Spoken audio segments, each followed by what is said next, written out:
Marjan Neshat, welcome to Token Theater Friends. I'm so excited and happy to have you here. Thank you. It's a pleasure. Before we get started with like the meaty questions, can you tell our viewers and our listeners what English is and what character you play in it? Sure. English is, on a basic level, a play. It's an off-Broadway play playing at the Atlantic Theater right now, and it follows a TOEFL classroom, which is a test as English as a foreign language of English. My English is now working on this play. And it's 4 adult students and a teacher in Karaj, Iran in 2008. And it follows their sort of classroom settings for about 6 weeks. And, you know, their sort of relationship to language and identity through the learning of this other language, and also what that means for them in terms of their opportunities and hopes and why they're in the class, and sort of their relationship to English also reflects their relationship to each other, how they're competitive, how they resist, how they affect the teacher, and how she affects them is basically the sort of the umbrella of this play. Although on a much, like the deeper level of the play is so much about identity and your mother tongue and who you are in what language and who you want to be in what language, and accents, and just the sense of belonging and what language sort of means and what it means to be on the outside or on the inside, and all the intricacies of our own feelings about our voice and how we feel, especially given like being in our homeland versus being someplace else and where you're headed. Your character in so many ways almost exists in a sort of limbo where you're half English, half, Farsi, and then you kind of wonder, where is the character going to end up? How was it for you as an actor to access that, really strange place, very gray place almost to exist? It's such a great question.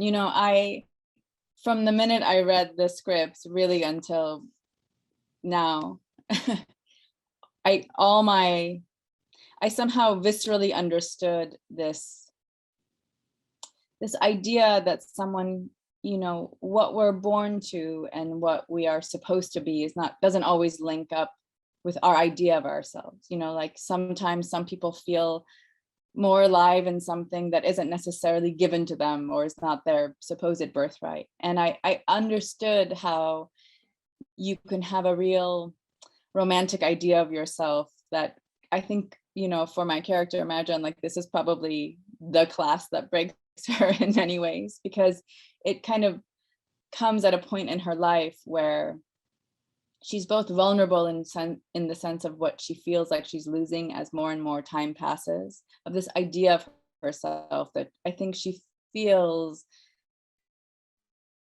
she was very alive in this time in her life and in this language. But the truth of it is that that is also covered up in a lot of like romance, because ultimately she never fully grasped it and she never fully belonged, and this question of why she comes back. So I think that she keeps her possibility alive through giving it to other people, but I think it gets really challenged, and I feel like I can never relax with this play because it so slowly calibrates this like peeling apart of how you look at yourself and like the big questions of where is home and where do you belong, and if you don't quite have it in one place or another, like this, I think she carries a lot of sadness that is covered up by like an attempt to do something, an attempt to give this to her students. And slowly, as that gets challenged, it starts to chip at this like root of like, who is she really, and where is home, and why isn't home what it should feel? And I both had a lot of questions of like, why English? And I also understood in my own ways the things of like, coming from Iran and moving to America and being like, I want to be an actor. And my mom was like, we didn't leave Iran for you to come and do this. Have you heard about Marilyn Monroe? She died of drugs. You know, like there's like so many things where it's like I wasn't conditioned to go the way I did. And yet it was the thing that made me feel most myself. And there's so many things like that, I think, you know, in life. Upon migrating, because you left when you were very little. You were 7 years old, if I'm not mistaken, right? Yeah, 8, but yeah. Okay, and you arrived in the States, and you arrived in Seattle. What was your favorite word in English when you started learning English? Oh God, when I started learning English, I didn't have a favorite. I just was so, you know, I came and I was in 4th grade and they stood me up, and the only thing I knew for sure how to say is I don't know English. And so it took me a long time to develop. I learned it in, I think, 3 to 5 months. I was proficient, but those first few months, like I really relate to this thing in the play where she's like, your head hurts and the days feel long, like every day in class. It just was like, because people treat you like they think you're an idiot, like they think you're deaf or, you know, it's like, you know, they would introduce me and they're like, this is Nika. And I was like, I understand, this is Nika. Like, well, I don't know what to say. And then they kept repeating it like I didn't understand. And you know, so like inside you is like, I'm a smart, sensitive human being. I just don't have the language. So I think initially when I came, I was this like really skinny little girl who kind of looked like a boy. And I was I was so sensitive and I was so afraid of making mistakes and I just didn't fit in. But so I don't think that I had a favorite word, but I had favorite foods. Like coming from Iran, like going to the grocery store, like it was so exciting to like buy bananas and sour cream. Like I think it's like all I ate for like the first year of being here. It's, you know, although now I love like I've gone through phases where like I've tried to learn a poem a week. Like I love language. It was just in that period of time, it felt so out of my reach. Yeah. I wonder if, you know, if there was an element, because as someone also who I'm from Honduras and I moved to the United States when I was in my 20s, I already spoke English. That was a plus. But I also, you know, like you kind of have this weird thing where you no longer know where you belong, and you try to grasp onto anything that reminds you of the place where you were born in order not to lose it.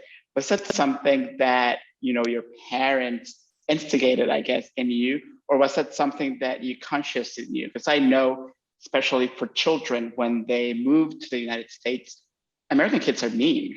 It's so true. It's such a great question. You know, to tell you the truth, I feel like, I mean, my dad didn't speak English very well, and like at home, it was really like reinforced, like just like this is who we are. And I think initially coming here and being so on the outside, and you know, we moved to a particularly white suburban area, and I think I really resisted and pushed everything away. And I sort of thought like in order to belong, I had to be white in order to like get ever a job in acting. Like I really struggled, I think, with identity and belonging. And I think like when I came to New York and I went to acting school, and you know, they really kind of start to delve into your roots. Like what are your childhood memories? What's the music that kind, you know, like what's like your heartstrings? And I met a bunch of Iranians here who also were like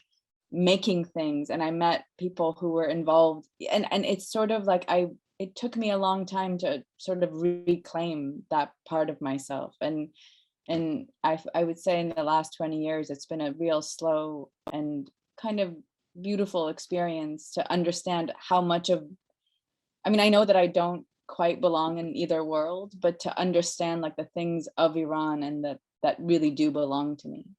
And doing this play, like sitting on stage with a mostly or like a predominantly Western audience, and like listening to the song that all Iranians play when they want to cry at all parties about distance, and like just listening to that. And it is a really sort of thrilling and profound experience.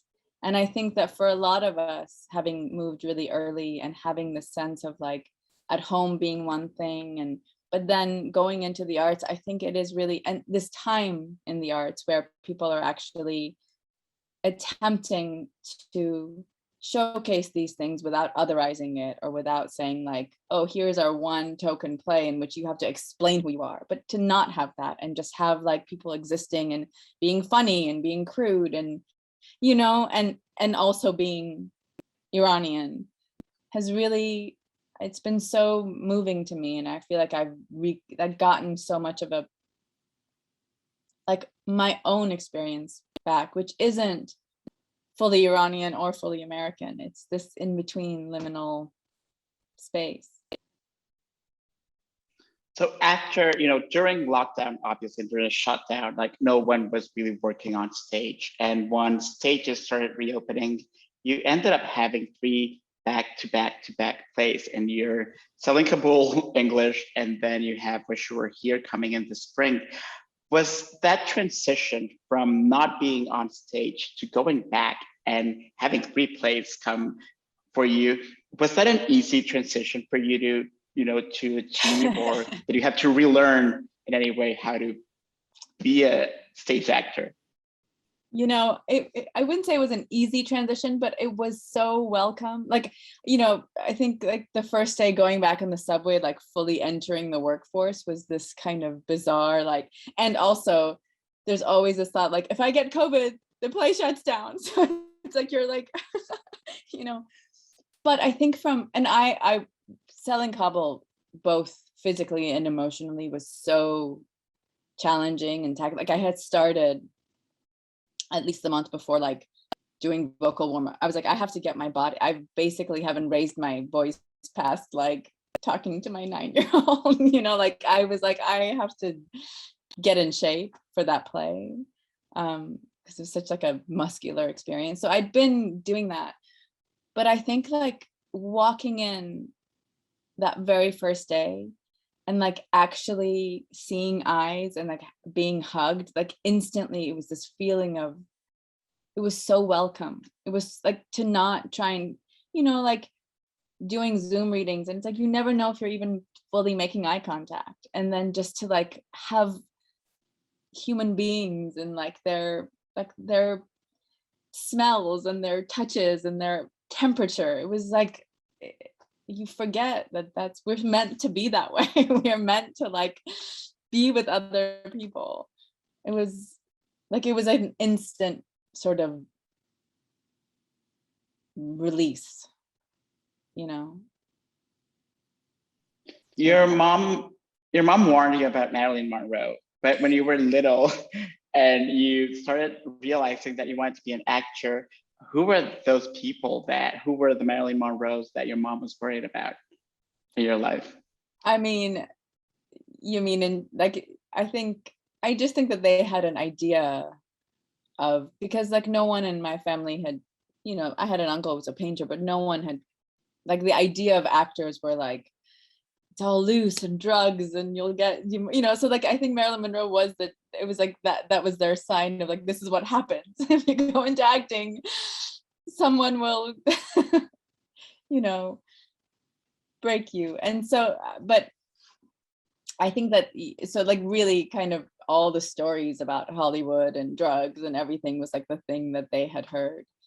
And I think that there was the other side of it, this idea, like, I just started auditioning for schools, like craft, and really like it's like a thing that you study, is not the image that people have, especially like as immigrants, of like, oh, this is, you go to college and you get like degrees in what this is.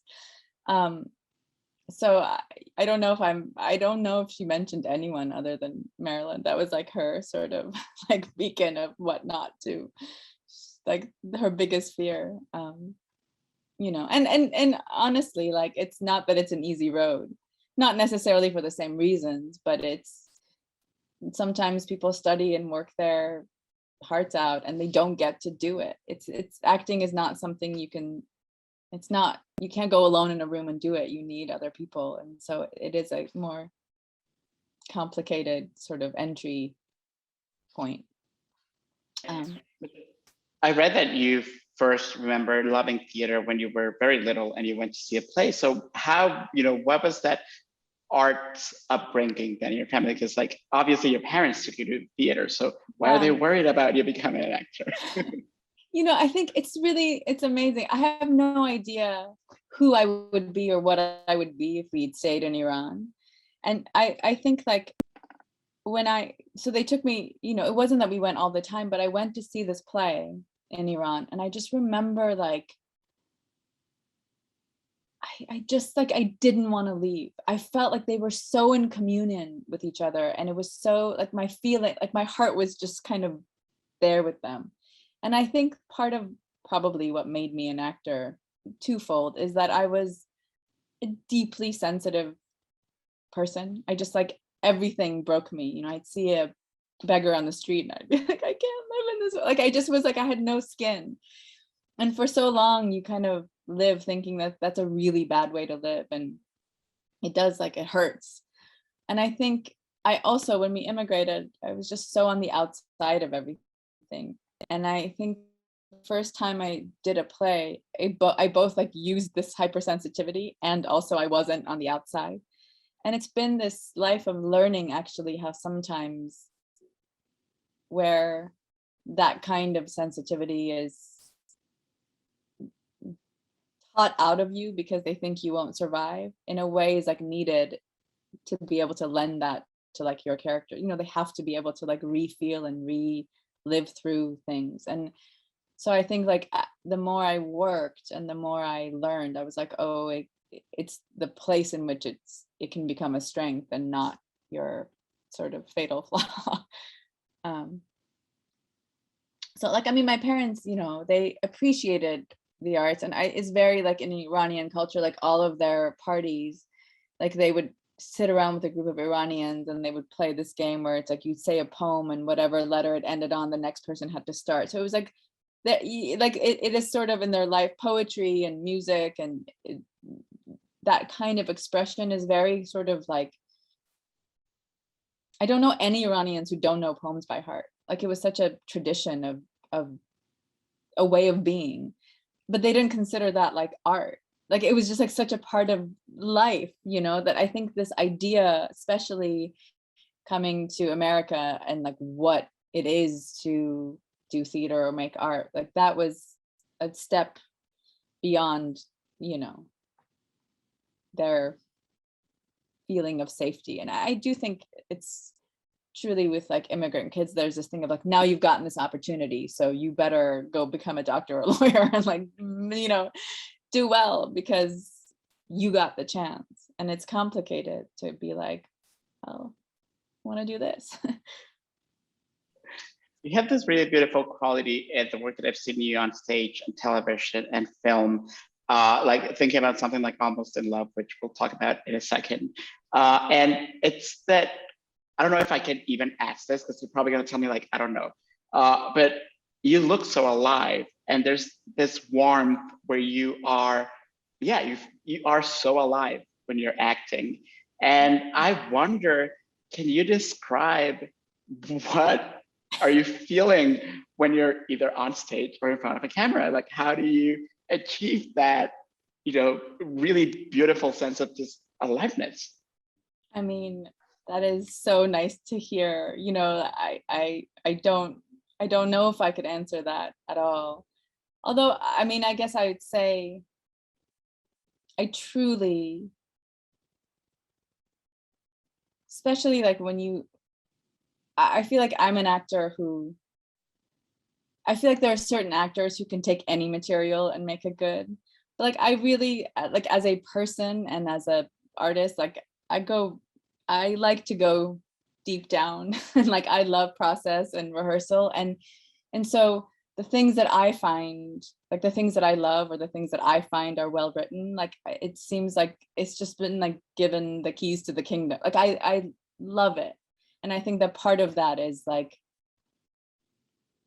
I'm happy to be there, and I'm like kind of ever curious about how people behave. So I feel like if I'm engaged with people trying to figure it out, it's the most sort of awake I feel. And so I guess it comes from a sense of like really not just, I will say like part of the best advice sort of I heard about acting, I did this class a long time ago with Phil Hoffman, who I think is like one of our most beautiful genius actors. And he was like, you have to be honest with yourself, like acting's really hard, like, and it's like pulling suitcases up your brain. And it's like, do you want to be there doing that, or do you want to be at the bar afterwards being told how great you are? And it was a real like, it's like this thing of I don't know too many people who go into acting not having some kind of insatiable need to be seen or loved or something. And I think that it's true that some people just like, you just want to like stand there and be like, love me. And like I've also understood it's actually like really the work that protects you from it. It's like you can, if you fully engage yourself in the thing that you're doing, you're protected from being like, am I good? Am I bad? Do they like me? Do they not? Like you need to kind of in that moment not worry about that to be able to do your job. And so maybe it's also like desperately holding on to that, to not feel like to not have that question of, am I being seen? Is it being received? What is it about the impermanence of theater that draws you back to the stage, knowing, for instance, that being on TV or film, you're there forever, you're preserved? And I also want to know if you go back and watch your film and TV performances, and are you very critical of yourself when you're watching yourself? These are all great questions. In terms of theater, there is something, I will always go back to theater in that there is something that is, I think, like this alchemy that happens. I love to rehearse. And so I feel like you get a chance to create and craft something with people. But the fact that like every night it's alive and that you have to be so like ever present, like the other night I went on stage and like the speaker had fallen, and like it's like in that moment it's like you're there, they're there, like you are in communication, and you can't like, I feel like now people watch TV while they're like scrolling through Instagram and doing this and doing that, like whereas like we are collectively in this world together. And there's something that I feel like the craft of acting like gets like no matter how you feel, like they've still paid their ticket and you got to go through this whole journey. And there's something that I feel like keeps you really like honest or worked out, because there's not a chance to do it over. Like if you give a bad performance, like you did that, that's on you. And that's, or all you can do is try, but like you can't ever be like, well, I'll just redo this.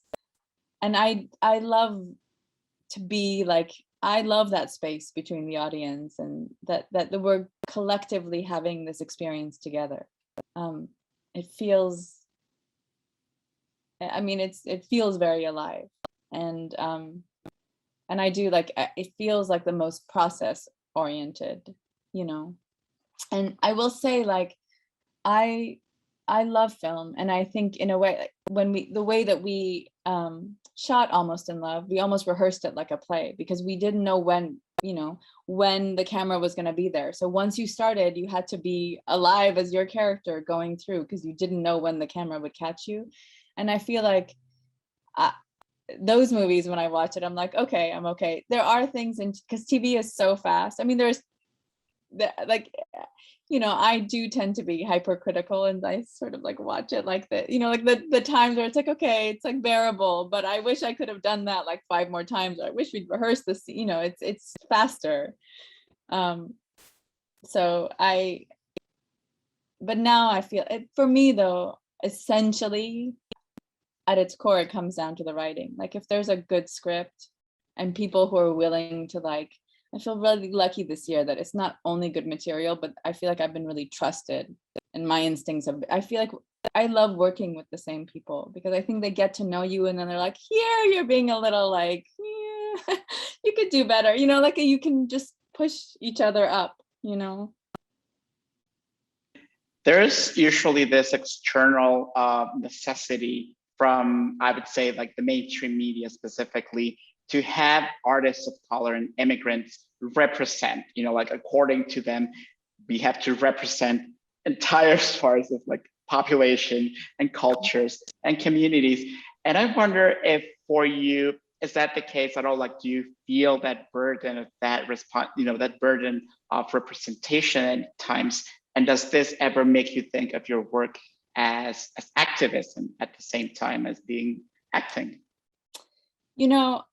I think it's twofold, because I think representation really matters. And I, especially now, like there's many things that I will not do because I don't want to misrepresent myself or my culture. I feel like it's really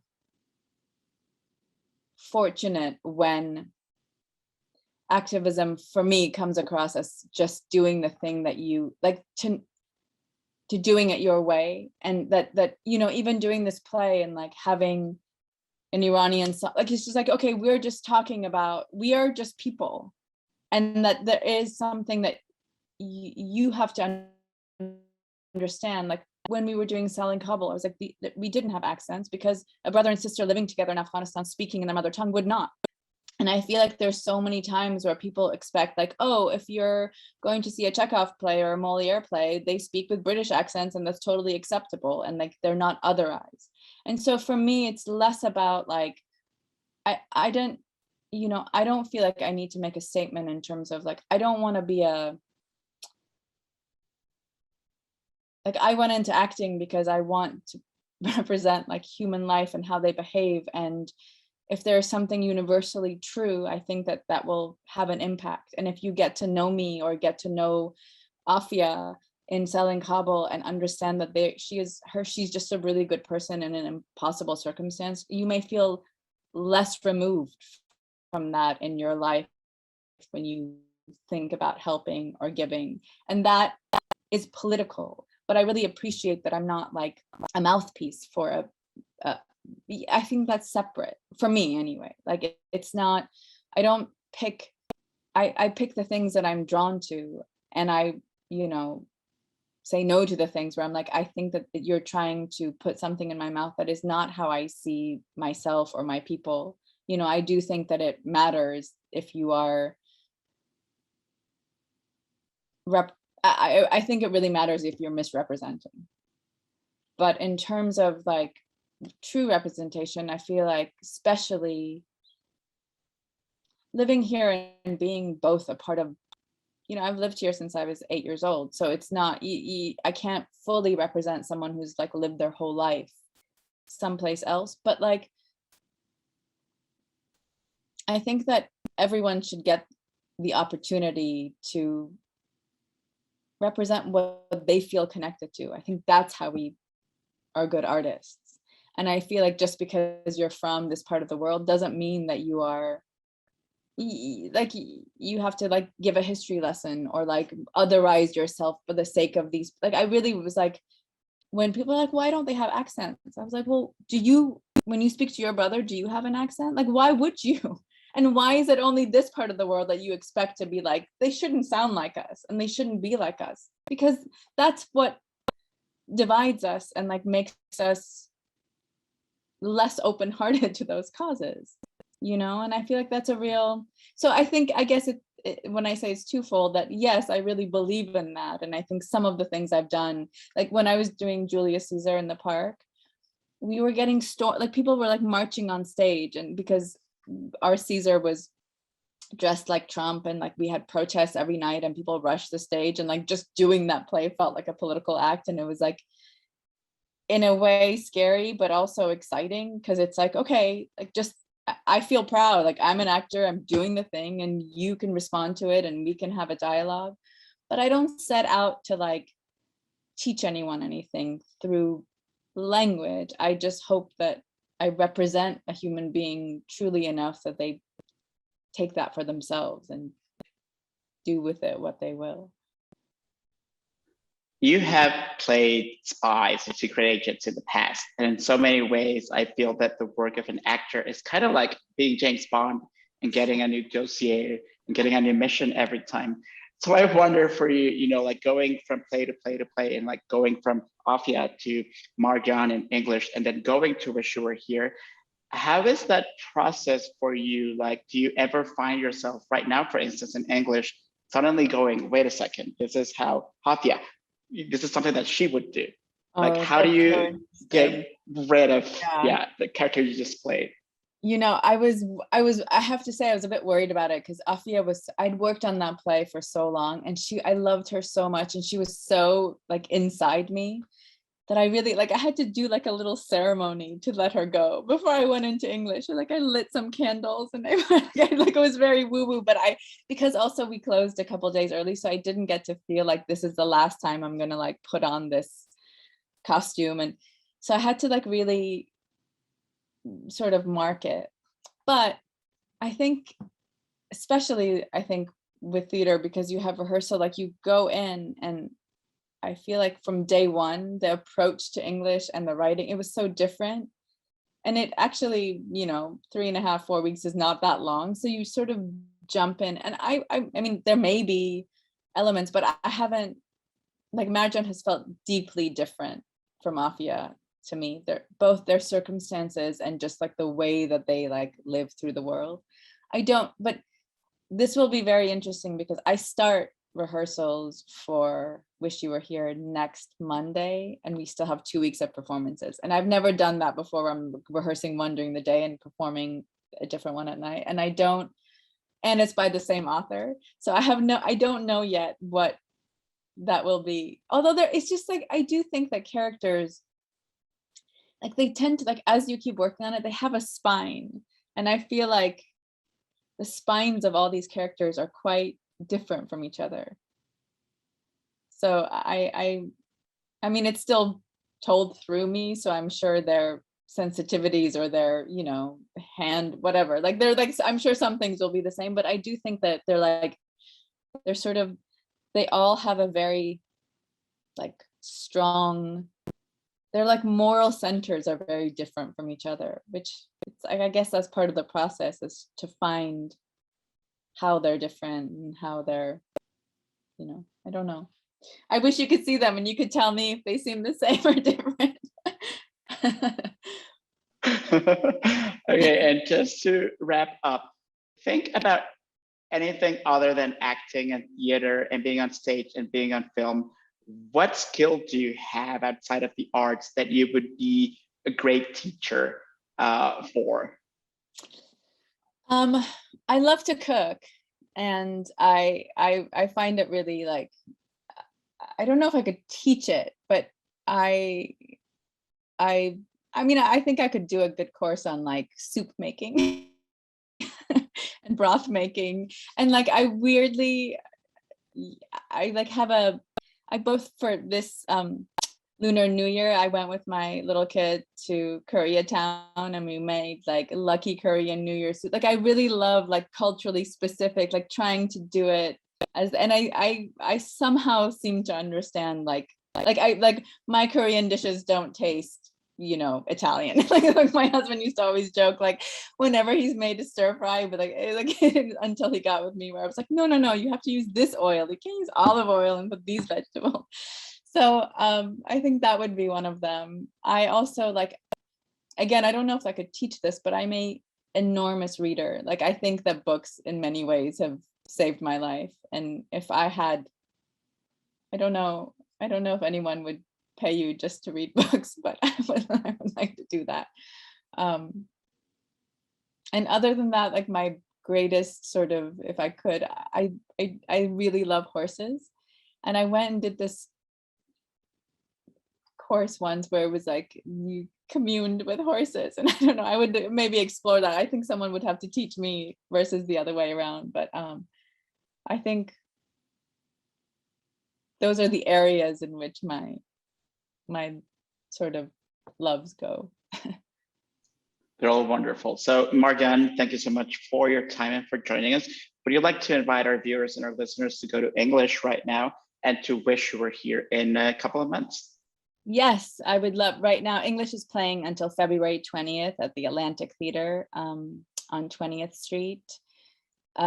Tickets are selling out fast, so if you want to come, come quickly. And then Wish You Were Here is going to be at Playwrights Horizons. I believe I think we start sort of mid-April, and we will run through May or June, depending on our extensions. And I think that they are all very, you know, universal. Like, I think they all pull at like very human themes, and I love them. And I think from the responses of everyone who like writes to me every day from different parts of the world saying like, oh, I took a TOEFL class in Cambodia and this like sounds like my class, you know, I think. And also in Wish You Were Here, I was talking to a woman, she was like, I never cry at plays, and when I saw a reading of this, it made me want to go and call my camp friends from when I was like 12. So there's just things in it that I think are undeniably, I don't know, they rest where our heart lies. And I think they're really worth a view. And I'll add also that if you can find Almost in Love, please stream it. It's Please. a gem of a movie. It is, I love it so much. I think it is on Amazon and on Apple and iTunes. I think you can stream it on iTunes. It's a movie. It was a movie in 2 shots, timed to a sunset and a sunrise. And I couldn't be more proud of it. It's one of my favorite things I've done. It's gorgeous. Marjan, thank you again for your time. Thank you This so was much. a true pleasure. It was a pleasure talking to you. Thank you for having me.